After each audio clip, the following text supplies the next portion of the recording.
It all started with her voice cutting through the night like a blade. "What is she doing here? This leech doesn't belong." That's what Victoria screamed when I stepped into my own lake house.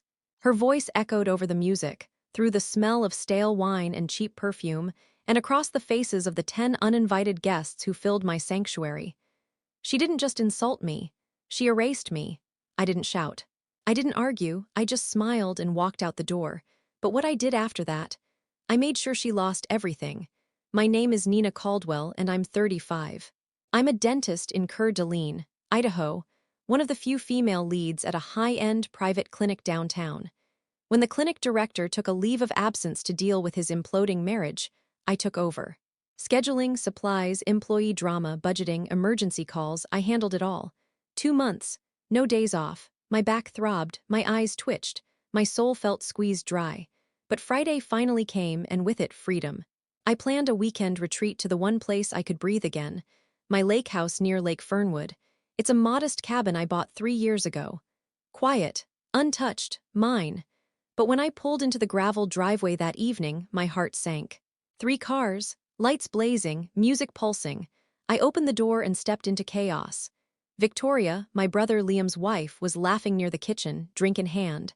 Her parents lounged on my couch. Her cousins played cards on my vintage table. No one noticed me until I turned off the speaker. Then the room fell silent. Victoria's eyes locked on me with disgust. "What are you doing here?" she said. I blinked. "This is my house, Victoria," she smirked, drunk and entitled. "We have a key. Liam said we could use it whenever we want. So go back to your apartment, Nina. You're ruining the vibe." Her mother nodded in approval. Her father looked away. And then, as if I were dirt under their designer shoes, Victoria said, "Get this leech out of here before we have to call someone." They laughed, and I walked away, but not in defeat. Oh no, that smile on my face. That was the last warning shot, and they missed it. Quick pause. Have you ever been betrayed by someone you supported? Drop a comment with your city. I want to know where you're watching from. I drove 40 minutes home in silence. My groceries still in the back seat. The wine, the pasta, the fresh basil I bought from the farmer's market, it all sat unused. By the time I reached my apartment, the rage had hardened into focus.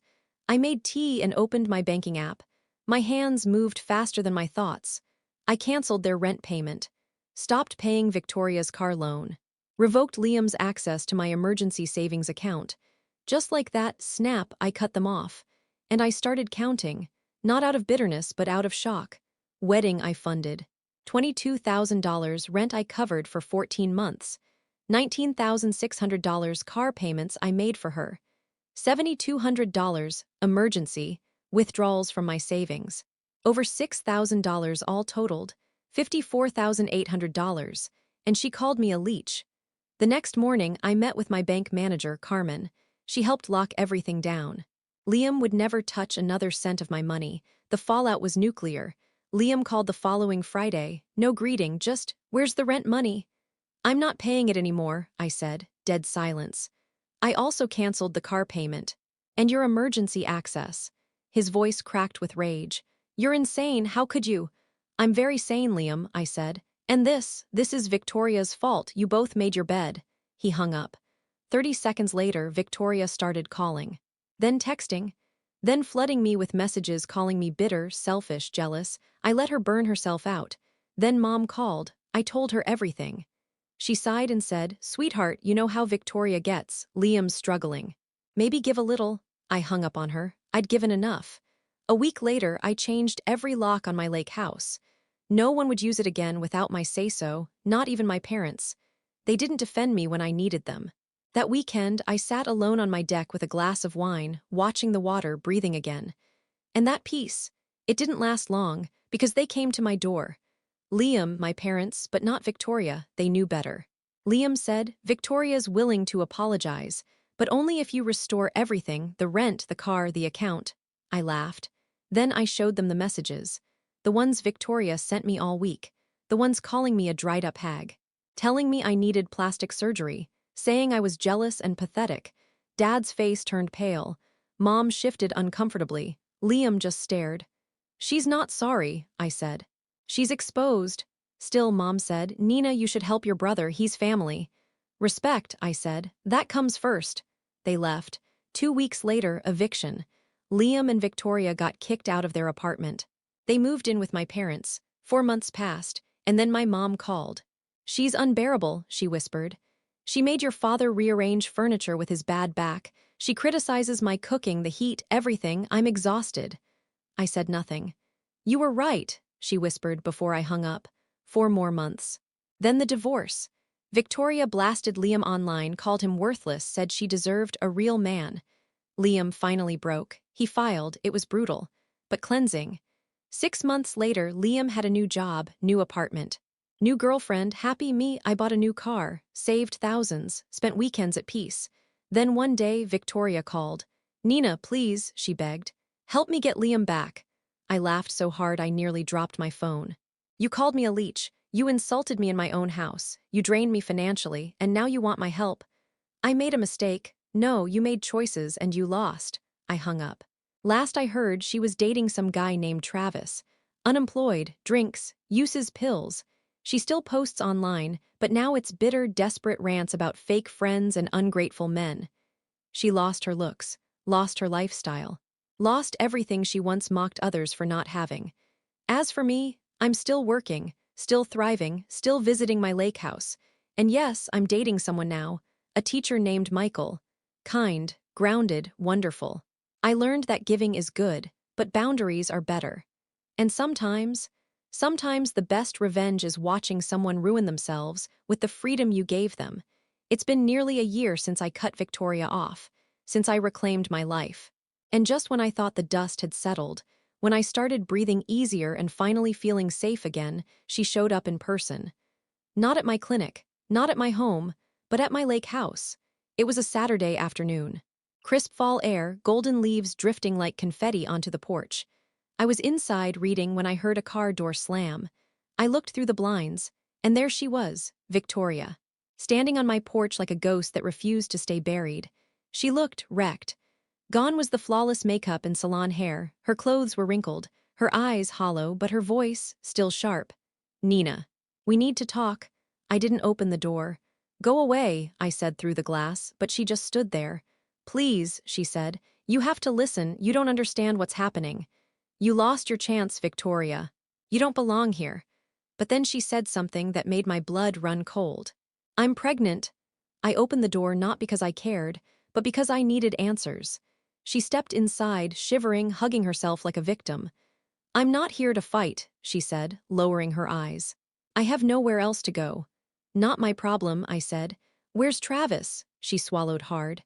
"Gone. He left me 3 weeks ago, took the last of my savings and disappeared. I found out I was pregnant 2 days later." I stayed quiet.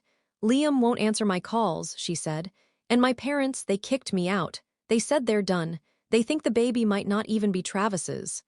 My stomach churned. Was she lying, manipulating, or worse, telling the truth? "I came here because I need help," she said. "From the only person who ever showed me kindness." I nearly laughed, the audacity. "Kindness," I said. "You mocked me, used me. Called me disgusting names in front of your family. You took my money and spat in my face." She looked up, her eyes rimmed red. I know I was awful. But please, Nina, I can't do this alone." I stared at her for a long time. "Why now?" I asked. "Why come to me?" "Because Liam's the father." That was the twist I didn't see coming. "Liam is the father," she nodded slowly. "We had one night during the separation. I told Travis it was his, but he didn't believe me. Liam doesn't know." My skin prickled. This woman destroyed my brother's life. And now she was carrying his child and lying to everyone. "Leave," I said quietly. She flinched. "But I mean it, before I call the sheriff." She stood, trembling, then slowly walked out. But I knew this wasn't over. And I was right. Because the next week, she filed for joint custody before even telling Liam he might be the father. The moment I saw the courthouse letter in Liam's hand, I knew. Victoria had done it. Filed for custody. Claimed Liam was the father. Without a conversation. Without a shred of proof. We met for coffee at a quiet cafe near the lake. It was the first time I'd seen Liam look truly shaken since the divorce. "She blindsided me," he said, voice low. "The paperwork showed up at my apartment. No call, no warning." I didn't speak, just waited. "She's saying it happened after the divorce was filed but before it was finalized." Which is technically true, but I never thought it would, he trailed off. She told me it's your baby, I said. He looked up fast. She talked to you, I nodded. She came to my house, uninvited, told me she was pregnant, told me Travis left. Said her parents kicked her out. She's playing victim, Liam, just like she always does. He rubbed his face with both hands. I didn't even know she was pregnant, Nina. And now he was being dragged back into her chaos. But Victoria wasn't just pulling legal strings. She was waging war online, too. On social media, she painted Liam as a deadbeat dad who abandoned her and their unborn child. Worse, she posted a blurry ultrasound photo with the caption, "I'll raise this child alone if I have to, but no woman deserves to be left like I was." The comments exploded. People took her side. Old friends, coworkers, even some of my patients. I got a voicemail one morning. "Hey Nina, just wondering how you can support your brother after what he did to that poor girl." Another message. "Thought you were a decent person. Guess I was wrong." She wasn't just trying to ruin Liam. She was coming for me too. That's when I found out she was lying. One of my old dental school classmates, Rachel, works as a nurse at the women's clinic in Spokane. She called me one evening. "You're not gonna believe this," she said. "That woman, Victoria. She came in for a checkup. I wasn't assigned to her, but I overheard something while walking by. She told the OB she's not even sure who the father is." "Wait, what?" She said it could be Liam. But it might be someone named Mark. "Mark," Rachel hesitated. "A guy she dated secretly while she was still living with your parents. Her own mother drove her to the appointment." I recognized her.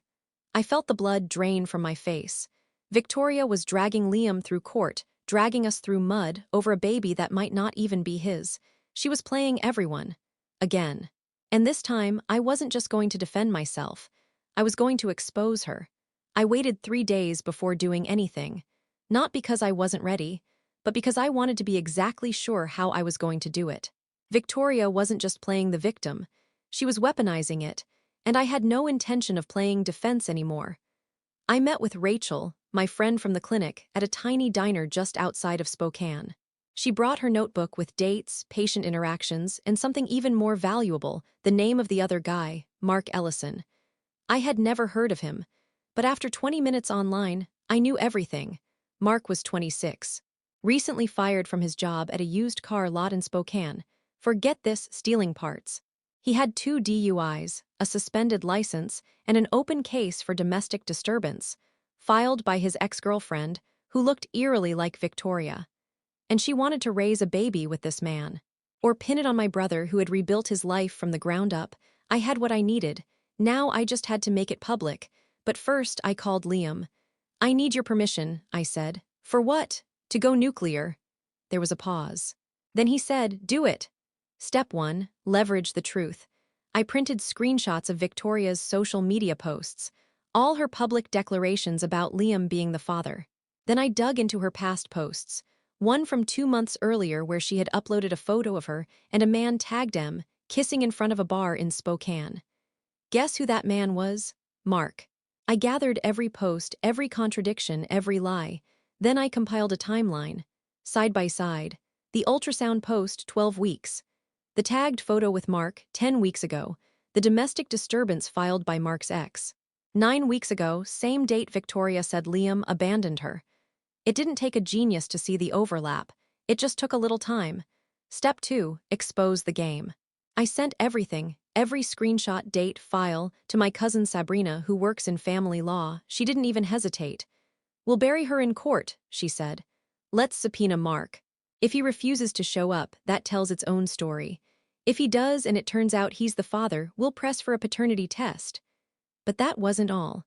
Sabrina also had a friend who ran a local podcast, small-town gossip, courtroom drama, local scandals. People ate it up. I gave him the story. Not names, of course. Not yet.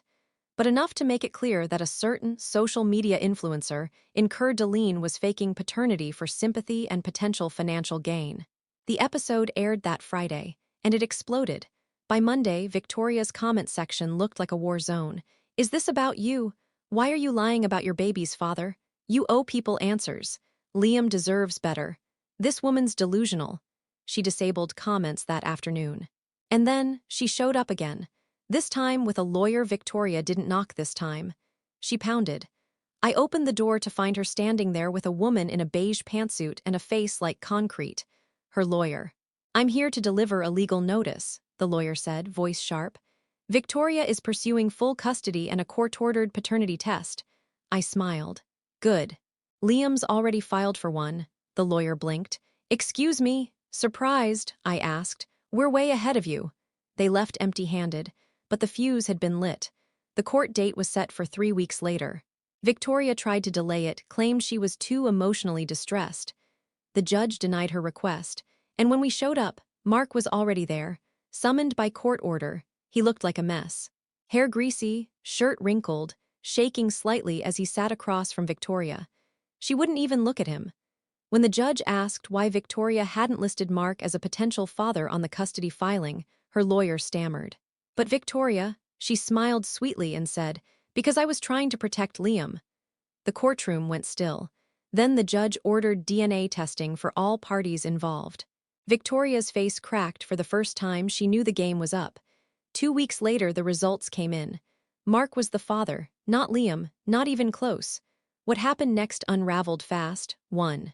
The judge dismissed Victoria's custody suit against Liam, with prejudice, meaning she couldn't file again unless new evidence came up. There wouldn't be any. 2. Sabrina helped Liam countersue for defamation and emotional distress. With all the public posts Victoria had made, she had no leg to stand on. 3. Her lawyer dropped her. Publicly. 4. Mark, the baby's actual father, refused custody and filed against her for paternity fraud, claiming she manipulated him too. Turns out she told him he wasn't the father early on to keep him around for money. Now she was legally alone. But that wasn't the worst part. The podcast released a follow-up episode, this time with names. The story went viral locally. Facebook groups lit up. Clients who once felt sorry for Victoria, gone. Her influencer deals dropped overnight. Even her parents, who had once taken her side, filed a restraining order after she showed up at their house banging on the door with the baby in her arms, screaming. They moved out of state a month later. And me, I didn't gloat, I didn't need to, I had my weekends back. My peace, my name cleared, my brother healed, and karma took care of everything else. A few months later, I was sitting on the deck of my lake house with Liam and his girlfriend Amy. They were grilling burgers, laughing. Michael, my boyfriend, handed me a glass of wine. The sun set behind the trees, casting gold across the lake. And just as I leaned back to breathe it all in, my phone buzzed. A message, unknown number. "I hope you're happy, you ruined everything." It was Victoria. I blocked the number, then looked around me, at the quiet water, the people who truly loved me, the peace I fought to earn. "I didn't ruin anything," I whispered. "She did."